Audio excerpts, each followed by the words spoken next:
দারাজ থেকে অর্ডার করছি একটা ইয়োগার্ট মেকার, আসছে। তো সব কিছুই চাইনিজে লেখা এবং ভিতরে কোনো ইনস্ট্রাকশন বুক দেওয়া নাই। তো একটু সমস্যা হয়েছে, ইংলিশে থাকলে ভালো হইতো। যাই হোক, এটার মধ্যে এরকম একটা স্টিলের বাটি আছে, ধুয়ে নিচ্ছি।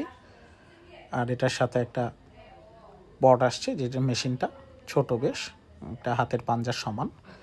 আর সাথে লিড আছে দুইটা, যেটা দিয়ে দই মেকারের জন্য বসাইতে হবে।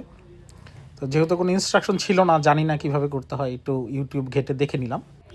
দুধের সাথে একটুখানি দইয়ের বীজ দিতে হবে, না হলে কিন্তু দই হবে না। যাই হোক, সব কিছু দিয়ে ঢেকে দিলাম। ঢেকে এখন এটা সুইচে লাগাবো। প্লাগে লাগানোর সাথে সাথে লাইটটা জ্বলছে, দেখা যাক কি হয়। এখনো চলতেছে, 8 ঘন্টার মধ্যে চলা লাগবে। এটা আবার স্টিকারটা অলরেডি ছুঁইটা চলে আসতেছে, আর লাইটটা ব্লিঙ্ক করবে। 10 ঘন্টা পরে বন্ধ করছি। দই হয়েছে, একটু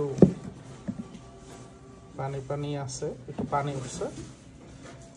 দই মেকার হিসাবে ভালোই, কিন্তু এটা তো দই মেকারের কাজ, মানে আরো কুইক হওয়া দরকার ছিল। খেয়ে দেখতে হবে কেমন।